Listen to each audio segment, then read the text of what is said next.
Welcome to the Keto Kamp podcast, Andrew. Thank you very much. Thanks for having me. I'm happy to have you here because I'm a coffee snob myself and I'm always looking for the best beans in the business. And I think I found it with you guys. So we're going to get into that. We're going to get into a lot of the benefits of coffee, the dangers of the wrong types of coffee. But before we do, Andrew, I really want to go back to your story and your wife's story. And how did you even get started in this industry? Yeah, it's it's sort of interesting because my background has nothing to do with coffee.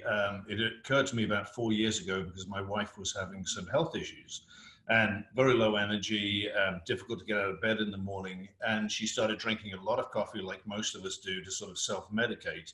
And I remember more than one argument where I was telling her that it was probably a bad thing, that was one foot on the accelerator, one foot on the brake, and that she really shouldn't be drinking as much coffee. And the sort of refrain of the argument typically was she wasn't about to give up her coffee without proof. I actually got very lucky and I was introduced to two professors at the Institute of Coffee Studies at Vanderbilt University, and took them out to dinner, and I was asking all about coffee and expecting to get information to show that I was right and my wife was wrong. And what they told me just completely blew me away, which is that what the scientists know about the health benefits of coffee is very, very different than what the general public understands about the health benefits of coffee. So while a lot of people who are health conscious are trying to give up coffee or limit their coffee intake, at least that was the case about 4 years ago, there's huge health benefits with good quality coffee. And so that sort of started me down the journey of, they introduced me to one of the top coffee scientists in the world, which is Dr. Adriana Ferrar from the University of Brazil. She's a professor there, and she's probably written three of the most formative textbooks on coffee and health.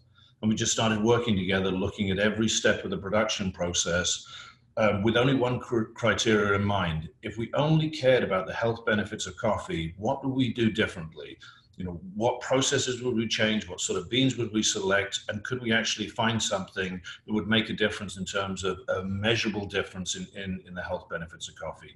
And that sort of is what has got us down on this road. So you were looking for evidence to convince your wife that she should stop drinking the coffee. And instead, you found evidence that maybe she should continue and you're going to start a company based off of this evidence. Well, it was sort of overwhelming. And the first thing, the big moment for me is when I understood there was so many health benefits to coffee. My very next question is, okay, fantastic, I'm convinced. What do I buy?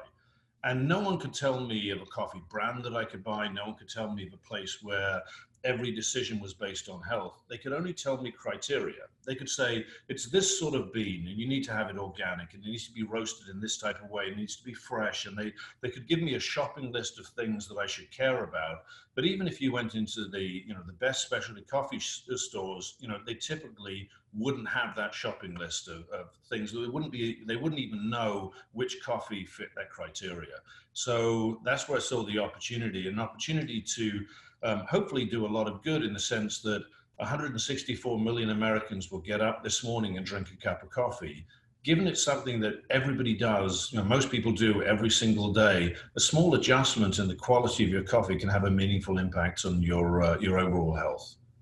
Yeah, and I'm one of those statistics. We said cheers to our purity coffee that we have in our cup right now. And okay, so what were some of the challenges before you even started your company? You just mentioned, finding the right beans and the right source. And I know the processing, that's definitely part of the picture there. But what were some of the initial challenges that you found when you started up your company? It took us about 2 years to realize whether there was a company or not. So it was 2 years in research and development, because I was half expecting that every stage I would find a big gotcha. I would find that either we couldn't do things that changed the measurable benefit of the coffee, or in the end that the coffee would taste like ditch water and it would be $200 a pound. I mean, there were a lot of reasons why I thought there was more reasons why I thought that this wouldn't turn into a business than it would turn into a business. But we were lucky having some really good guides along the way, telling us all the right things to do in terms of decisions for health. And eventually it got to a point where after we put in all of the processes and came out with a bag of coffee, we decided, okay, we've got to see if this is measurable. So we wanted to measure for all of the good stuff, and the main benefit in coffee comes from chlorogenic acids, which is the antioxidants in coffee. We wanted to measure for that and compare it to the top 49 brands of coffee in the US, from Folgers, Maxwell House to the very high-end specialty coffees. And we also wanted to make sure that we had an absence of all the bad stuff, which are things like mold, mycotoxins, pesticide residue, rancid beans, chipped broken beans. There's just a number of things that you should care about in your coffee if you're making every decision based on health. And the great news was, when we tested with 3 independent labs, we were the single highest coffee in antioxidants by a long shot of any of the coffees we tested.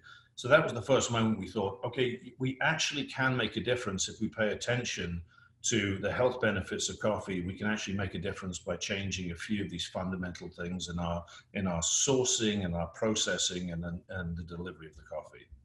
I love it. So let's talk about, and you don't have to name names here, but there's a lot of different brands out there, a lot of companies who sell high-end coffee, and they're not doing it the way that you do it.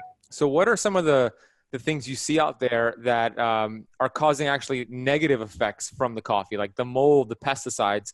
I read that coffee was the #1 sprayed crop in the world when it comes to pesticides. And so what are some of the negative effects you see out there with coffee that claims to be healthy when in reality you've done tests and it's not necessarily so? Yeah, and it was explained to me early on that one of the problems is that people don't buy coffee based on health. At least they didn't 4 years ago. They don't buy coffee based on health. Therefore, most of the people who produce coffee don't keep health in mind when they're producing the coffee.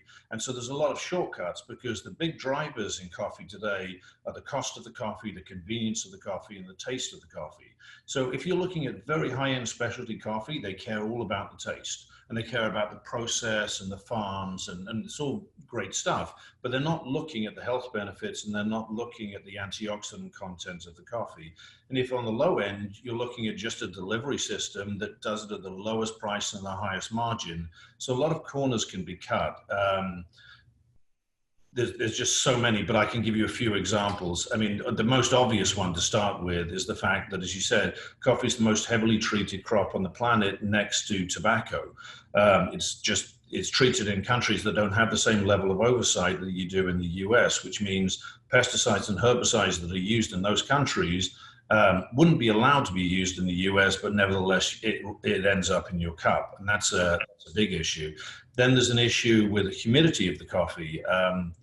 Without getting into too many details, what happens is when you process the coffee and it's dried out and it's ready to be shipped, what happens is that the price of the coffee is based on the weight. It's considered a commodity. There's a fixed price for it.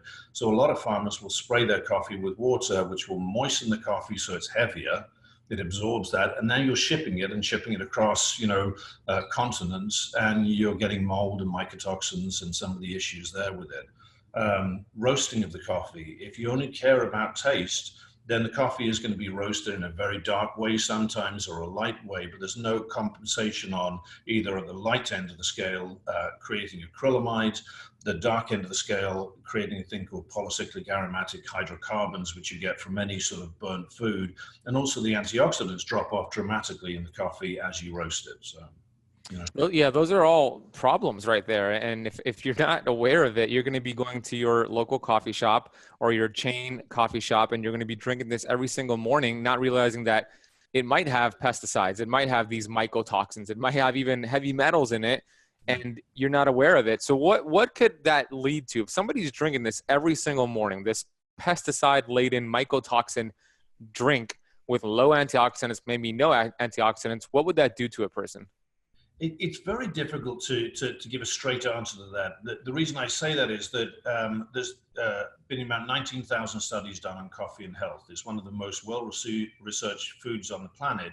And generally, the health benefits of coffee are just, obvious. It has huge health benefits when it comes to liver, prevention of type 2 diabetes, heart disease, and that sort of thing. But the reason I say that was done, those tests were done on coffee, over the last 40 or 50 years. So the range of coffee that people were drinking was everywhere from McDonald's to the high-end specialty coffees, and nobody's done any tests where they've distinguished between the quality of the coffee and what the health benefits are.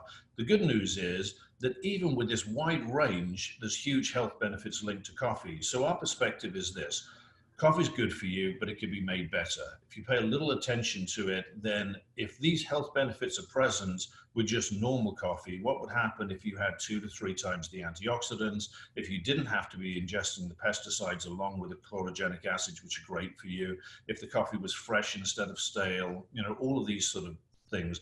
But it'll be a long while before we actually know what the impact is. The problem is we just sort of, like in these type of things, you have to take your best guess and say, if I'm drinking a coffee that's free of pesticides, that's fresh, that's specialty grade, the highest quality, and is roasted to maintain the antioxidants, is it better than a coffee which is poor quality, likely to have mold, mycotoxins, yeast, that sort of thing? And so, again, it's a bit of a wild guess, but it's not too much of a leap.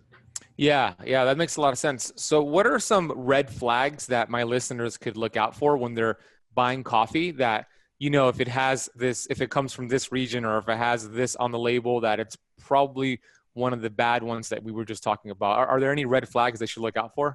Yeah, and I've been asked this question a lot. And you know what, when I think about this, I think about if my wife is traveling and she wants to get a good cup of coffee, what does she get when she goes into a coffee shop and she can't get purity? So the first step is that she should ask for organic coffee, and it should be specialty grade. So specialty grade means it's the very highest grade of coffee. You're already starting at a sort of poor level if you're getting coffee that's sort of supermarket boards. So you really want to find a coffee roaster, specialty grade, and you want to look for a medium roast. It's called city to full city. And there's a good reason for a medium roast, and that is that under roasted coffee has higher levels of acrylamide, and over roasted coffee, you have burnt compounds in the coffee, and you also have a lot lower levels of antioxidants. And then the final thing, if you're just going to a place to buy coffee, you need to make sure that the coffee is fresh. Antioxidants drop off quite dramatically after about 20 days of roasting. So. Yeah, those are great tips right there. So specialty grade, make sure it's that medium roast and that it's freshly roasted. You said antioxidants drop off after around 20 days. That's pretty fast. Organic is probably that's your starting point. I mean, we talk about, purity coffee is beyond organic, but the basic starting point, if your coffee is not organic, I mean, I feel strongly about this, but my advice is don't drink coffee that's not organic. I mean, even if you're going to buy it, there's plenty of sources for good organic coffee that's fresh. But I think there's a really big disconnect with the fact that about 13% of Americans buy organic fruit and vegetables, but only 3% of Americans buy organic coffee. So there's a real gap there, which is, and I don't know why, given the fact it's something that we do every single day, religiously. That's a problem. If somebody's buying non-organic coffee at their coffee shop, yeah, and they're getting maybe like a croissant or something that has gluten with it, right? So they're drinking these pesticides, opening up their tight junctions. They're eating the gluten. The gluten is going into their bloodstream, and it's creating this autoimmune response, leaky gut, and autoimmune disease. So it's just every day, if they're doing this, that's a really bad habit. So if you could just make that switch to organic, you'll negate some of that damage.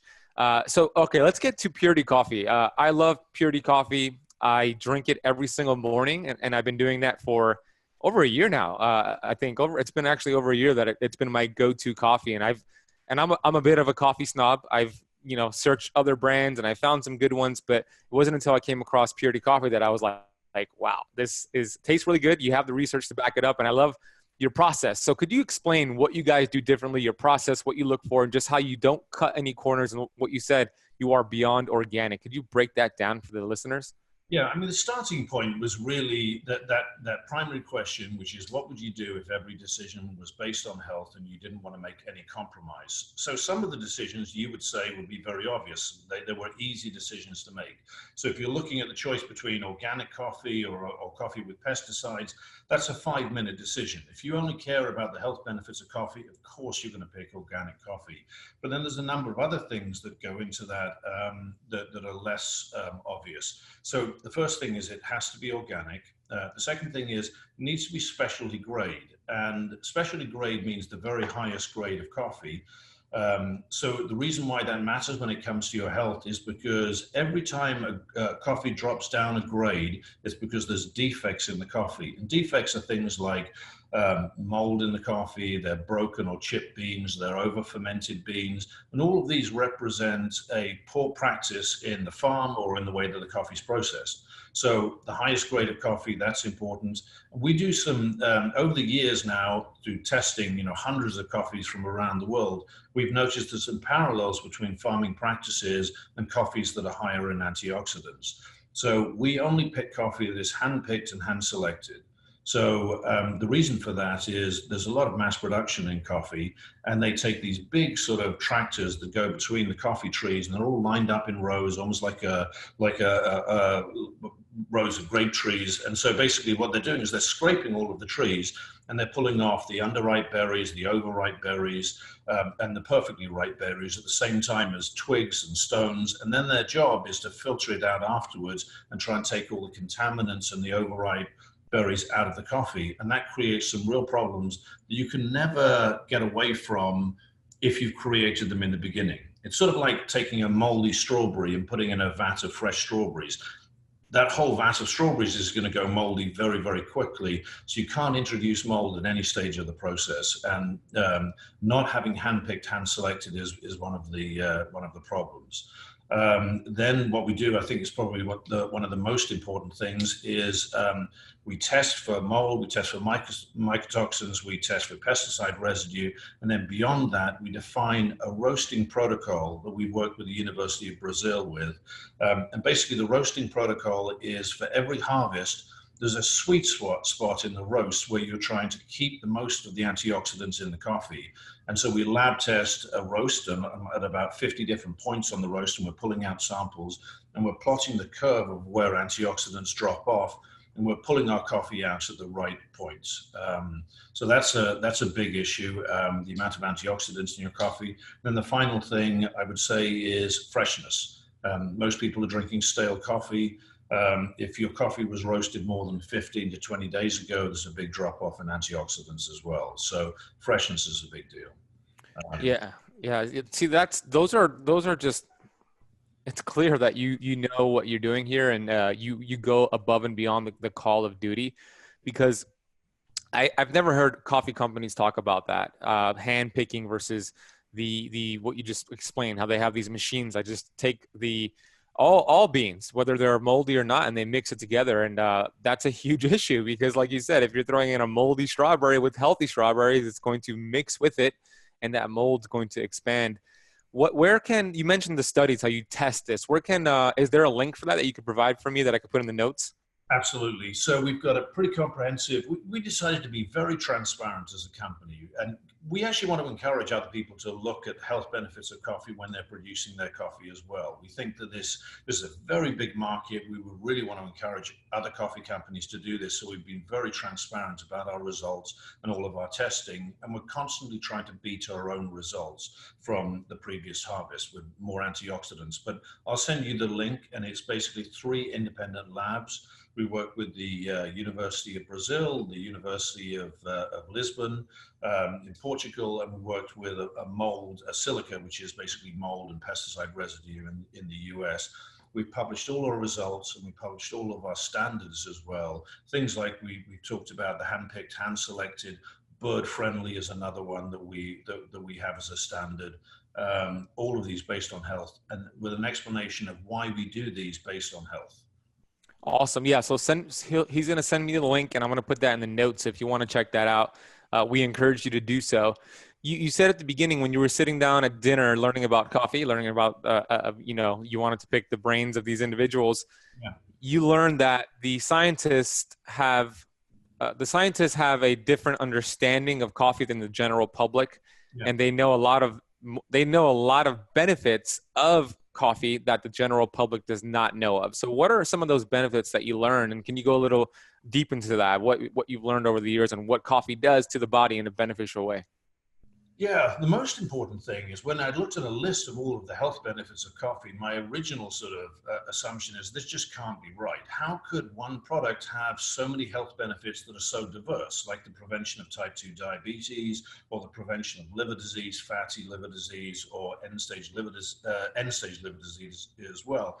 And I was so surprised that it could have so many different benefits. And then it was explained to me that the reason for that is coffee is the number one source of antioxidants, and that reduces inflammation in your body, and that has an impact on all parts of your total system. That's probably the fundamental part of why coffee seems to have all of these health benefits. It's not just a delivery system for caffeine; it's a delivery system for great quality antioxidants. And the areas that I was most surprised with were things like liver disease, fatty liver disease, and the prevention of type 2 diabetes. We have on our advisory board Dr. Sanjeev Chopra, who was the last dean of faculty for Harvard Med School, and he's a liver surgeon. And the reason why he's on our advisory board and he's passionate about this is he says in 35 years as a liver surgeon, he's never seen anyone with end-stage liver disease who's a coffee drinker. He says, if you drink 3 to 5 cups of coffee a day, you don't see me, which is shocking. Wow. He's somebody who's been talking to doctors, thousands of doctors about the health benefits of coffee. He's got a number of books on it, for the last 35 years. And so if anyone is concerned about liver health, they should be drinking coffee. I mean, it's an absolute must. It's one of the most basic things that you can do when looking at liver health. Sorry. No, I was just going to say, it's just, you just inspired me because I have a lot of clients that I work with one-on-one who have fatty liver. They have alcoholic fatty liver and type 2 diabetes. And I've never considered having coffee as their protocol. Now it's making sense to me that it can't hurt them. Obviously, if it's the right coffee, it could actually only help them. So I'm inspired to start putting that into their protocol. So go forward with what you were going to say. That's awesome. And that's a great point. I mean, in terms of do no harm, you're not going to do any harm by telling somebody to drink, instead of the normal coffee they drink, go in and find a great quality organic coffee that's roasted or where they pay attention to health. So, it really is one of these things that's a 2% adjustment from what your patients are doing anyway. So it's, that's why we think it's important. The area that I'm most interested in, that I was sort of had the biggest surprise was the prevention of type 2 diabetes. It's incredibly well studied. So there's a nurses study, 1,109,000 people tracked over 30 years, that shows that if you drink between 3 to 5 cups of coffee a day, you have a 45% lower chance of ever developing type 2 diabetes. And on our site, you can see all of these studies and you can research them yourself. But I mean, what's crazy to me is 25 million Americans have diabetes, but 81 million Americans are pre-diabetic. And if coffee isn't something that they're paying attention to, then I feel like that's just one of these obvious things that people would be looking at to help them prevent type 2 diabetes, which really is a worldwide health crisis. That's amazing. Coffee for diabetes. I mean, I never heard it in that light. And you're right. I mean, my father died from the complications of type 2 diabetes.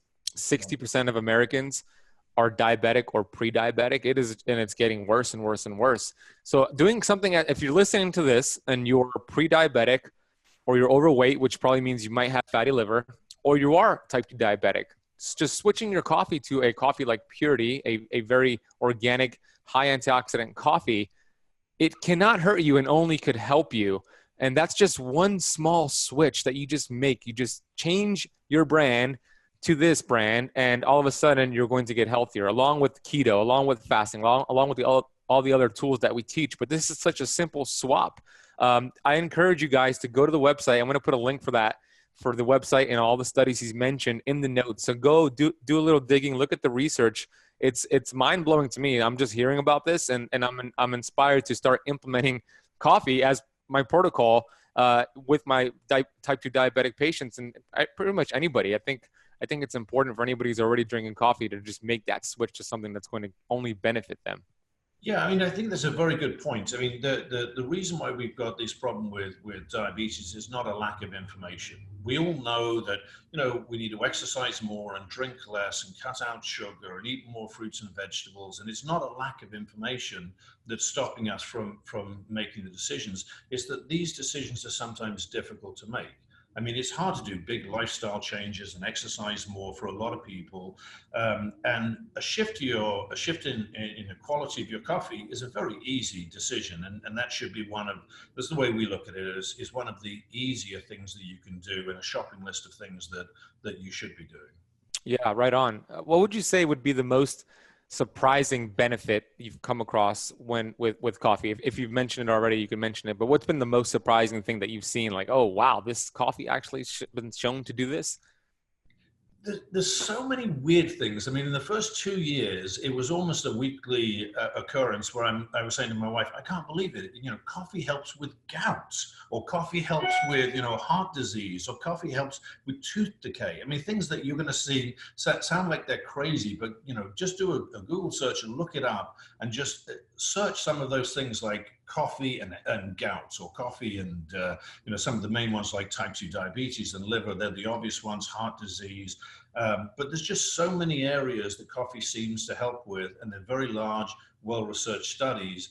And I think it's all just coming down to the antioxidants, which is, it's the only explanation that the scientists have come up with at this point. And what Adriana tells us is that's the only reason why you could have such a wide range of benefits, because coffee's been sorted and they've had the same results with regular coffee and with decaffeinated coffee with most of these things. So, I don't know if there's any one thing that became surprising. I mean, maybe I would say, I'd say that the way coffee interacts with certain conditions, like coffee and HIV.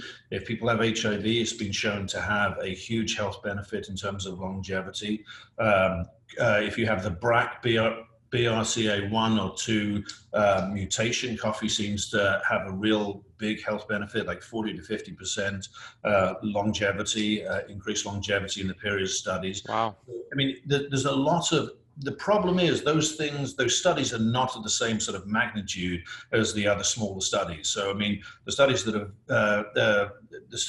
are very well researched, I would say type 2 diabetes, liver, Alzheimer's, Parkinson's, heart disease, the main one.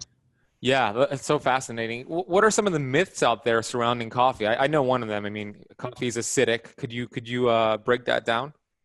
Yeah, and people use the fact that they say that the coffee is acidic as a catch-all that we found. So we've got, 1,800 five-star testimonials on our site, and a lot of people are telling us that they can drink our coffee when they couldn't drink other coffees. And they're asking us, well, is it lower acidity? And it's exactly the same acidity as other coffees when it comes to a pH balance.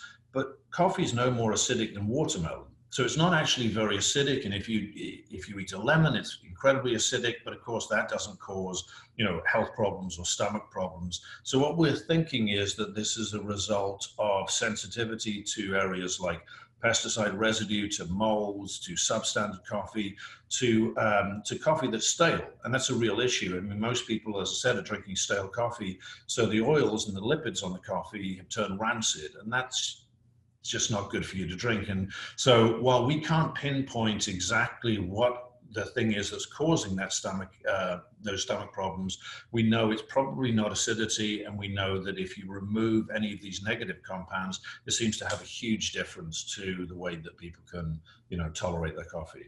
Yeah, there you go. So if you're a coffee drinker like we are, and you're all about your coffee, and your friends tell you it's bad for you, it's acidic, you could say, yeah, if it's the crappy kind of coffee, Yeah. maybe, but not the good stuff. Are there any misconceptions or myths around coffee you want to kind of debunk? I mean, the biggest ones is, this is the area that I was most surprised in when I started researching coffee, is there's so many people who are health conscious who try to cut down on coffee and, replace it with tea. Coffee has 7 times the antioxidants that green tea has. I mean, it's not even close. Tea has done a great job in terms of branding as the health drink. And if you're really health conscious, you should be drinking tea. Absolutely, it's not going to do you any harm, but it's not as well studied as coffee when it comes to the health benefits. So I would just say that there's been a lot of misconceptions. Originally, it happened in the 50s and 60s because a lot of the studies that were done on the health benefits of coffee or the health risks of coffee, they didn't factor in that the people that were in these studies were smokers and drinkers. And back then, doctors were actually prescribing cigarettes, or they were saying this is the cigarette that I smoke, and smoking in a doctor's office. So really, when they reversed for those findings and they took out the smokers and the alcohol consumptions, the findings actually reversed, and that's what we're seeing now. Unfortunately, it takes about 14 years, I've been told, to get information from the lab down to the general public. I mean, there's developments that we know that have got the Nobel Prize, that are like telomeres that are only now filtering down to the general public. And so, I think I would encourage people to do their own research. I think that they would be surprised in a short period of time how quickly they would understand how good coffee really is for them. Do you plan on maybe working with some researchers to conduct your own study on purity coffee and the benefits it does with everything you're talking about, telomeres, fatty liver, diabetes? Do you plan on doing something like that? We're doing that right now. It's going to take some time.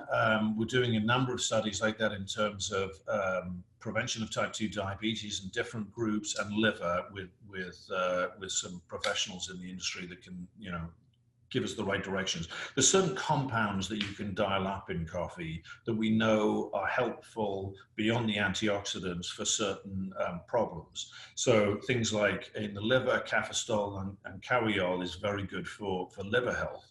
And so there's ways to actually, what we're working on is dialing up certain compounds in the roast so we can get more of them from that particular coffee, so that if people are looking at certain things they want the coffee to help with, we're trying to create compounds that would be better for them. It's a long road. It's going to take us a long while, but we're right now we're just trying to keep on beating the lost coffee and just improving the quality of the coffee, and that's the challenge. I love that. I wear a t-shirt. I'm not wearing it now, but I usually wear a t-shirt that says "Beat Yesterday," and Yeah. I just envisioned you wearing a shirt that says "Beat Yesterday's Coffee." Yeah, that's right. Because it's exactly what you said. So, are you saying that and I might have gotten this wrong, but are you going to develop a specific coffee with more of these compounds for somebody who has type 2 diabetes or these diseases? If we can test it, I mean, it won't happen until we've really done some extensive lab tests with patients. I mean, this is a new level. This isn't, what we're doing today is we're just trying to make every decision based on health and provide the highest quality organic coffee that we possibly can because we think it's good for you. We're at the first rung of the ladder. We think that after this, there's areas that we can focus on in terms of compounds in coffee that we want to dial up. I don't know if there's something that we're going to have to get FDA approval for, or whether it's going to be a new level of complexity. But we're working to see how we can improve our coffee for specific illnesses that coffee has been shown to help. That's awesome. When do you think? I know that it's a long process, but when do you think you'll have some results from this? It's probably at least a couple of years. I mean, it's not a tomorrow thing. Right. It's exciting. Yeah, it's very exciting. I mean, we're learning so much, because what's interesting is because no one's asked this question about what decisions they could make if health was the only criteria. People are coming up with great suggestions. We're testing them. We're finding which ones work and which ones don't. And they're coming from the strangest places. Processes that we wouldn't have thought would have a big impact have had actually a large impact. And it's like a production line. Every step of the production line, you can improve just one part, 5%, 10%, and it has an overall knock-on effect of just creating something that is better for you. I love it. I love it. So, Andrew, what's the most excited thing that you're working on right now? It might have been what you just mentioned, but what's the thing that lights you up the most right at this very moment? I would say that. I would say the idea that we could customize coffee and dial up certain compounds. That's a long road, but I think that's the most interesting road, because it's where the scientists and the doctors and professors that we've got involved are most interested in, because it's something that takes coffee from just being the delivery system for caffeine to something which is really just a nutraceutical and something which could be impactful for overall health. I mean, I'm most interested in advancing the conversation about coffee and health, so people who've got health problems that coffee can help with understand that this is just a small thing that they should pay attention to. That's probably the area I'm most interested in. Just getting on shows like this and being able to talk about the health benefits of coffee, because people are starting to recognize that this is just a small adjustment that they can make. Right. So if you hit your goals, let's say you hit all of your goals in the next 10 years, what would that look like for Purity Coffee 10 years from now? That's a great question. Wow. I would say, for me personally, is that there's right now people buy coffee based on price, and they buy it on taste, and they buy it on convenience. In other words, it's all about an espresso pods or how cheap their coffee is. I think there should be a fourth reason that people buy coffee. If they knew what I knew about coffee, they would buy coffee based on health. If in 10 years people are also buying coffee based on health, I would say as a fourth criteria, and it's a recognized fourth criteria, I would say that is a huge, huge win. Yes, I agree. If we can play a part in that, that would be fantastic. That would Yeah. be.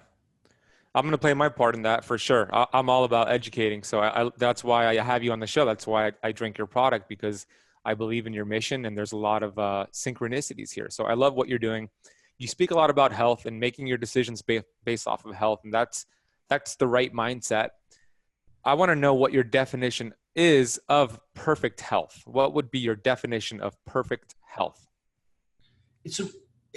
It's a difficult question, because my focus isn't so much perfect health as much as moving people from where they are a few degrees to the right. In other words, wherever they are on the spectrum, what we've noticed with our customers is it's almost like a barbell. We have people on one end of the spectrum who have concerns with fatty liver, and they've got type 2 diabetes or pre-diabetic, and they've got some real health concerns, and they're about to make a change in their lifestyle, and this is a great change to have in their lifestyle. We've got people on the other end of the spectrum who are just uber healthy, and people like yourself and work out, have very good protocols when it comes to diet and health. And this is one thing that has been overlooked that they should pay attention to in their diet, and now they're paying attention to. So it's less about where they are, more about movement from where they are to a few degrees to the right. Yeah. So what I'm hearing is your definition is progression, just constantly improving. I love that. And that's exactly it. Beat yesterday, just get better than you were yesterday. I think that's great. I'm just looking at my questions here. Okay. So I want to know, if you were just to give if you had, let's say it's a Super Bowl commercial, Mm-hmm. right? And you had 15 seconds, maybe 30, to give your message of Purity Coffee to the world, millions of people who are going to watch this commercial. How would you condense your message within this time slot? What would you say to the world? Probably that drinking healthier coffee is one of the smallest and easiest adjustments you can make in your diet for improved health and longevity. That is just, in 15 seconds, it's just that. You do it every day. Why not pay attention to something that actually has the power of being an incredible superfood for you? Pay attention to that first. You go to the gym, you eat, you pay attention to what you eat and your supplements you take. If you're not paying attention to your coffee, that's a huge blind spot, because you do it every single day. Yeah. So coffee could be a gift and a curse. You could have the best of it and get the amazing benefits and increase lifespan and health span, or you could actually decrease lifespan and health span. So it's kind of like, it's your choice. So that's what it's about. It's your choice, and you're educating that. And this podcast is going to be part of that message. What's nice about this is it's a pleasant shift. In other words, our coffee is not like, or great quality coffee, it's not like drinking wheatgrass. You don't have to choke it down. You're not saying, okay, I know this is good for me, but I hate this stuff. I have to do it every morning. When you drink a great quality organic coffee, you're going to say, this is coffee? Wow, this is incredible, and you'll feel better as well. It's not just a long-term benefit. The difference between drinking great quality coffee and poor quality coffee is you'll feel clearer, better performance. I mean, it'll affect all areas of your life. So it's not only an easy adjustment, it's a pleasant adjustment. Totally. I can tell you this. When I do intermittent fasting, so I don't eat breakfast. I do have my coffee, my purity coffee, and I'll throw in some grass-fed ghee and I'll throw in some MCT oil. See, we're both drinking our coffee here.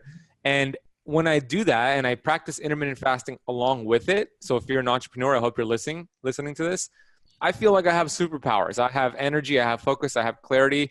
I am not hungry, I'm satiated, and I could go until 4 or 5 p.m. or even the next day and be fine because this powers me through the day. And I notice a difference. If I had breakfast and I didn't have the coffee, I wouldn't function as well. I wouldn't be as productive. I have an energy dip throughout the day.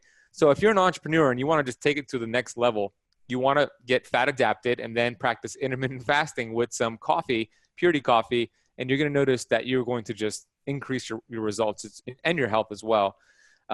Last question I have for you before I ask you where my audience can find more of what you're doing. What are you grateful for right now, Andrew? I think the opportunity. This is. I've been in business. My last business was a software company in Latin America. I was passionate about business, but not necessarily passionate about the product.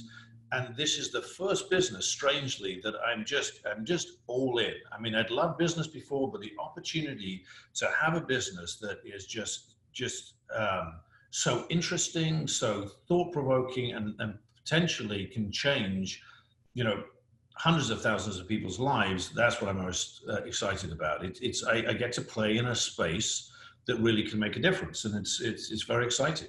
It doesn't feel like work. Yeah, it doesn't feel like work.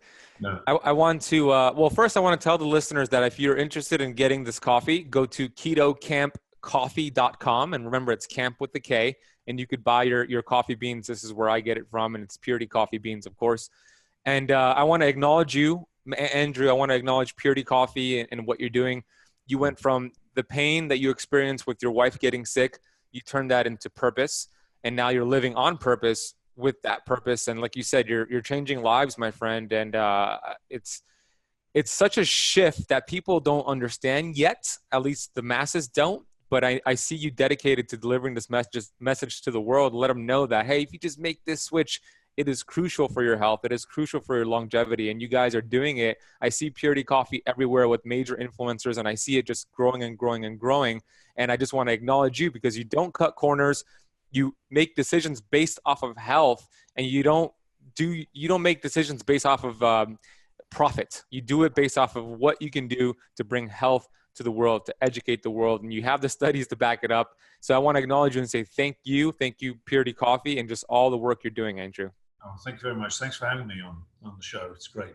Yeah. So what's your social media, and where can my viewers find more about Purity Coffee? On our site, puritycoffee.com, that's probably the best starting point.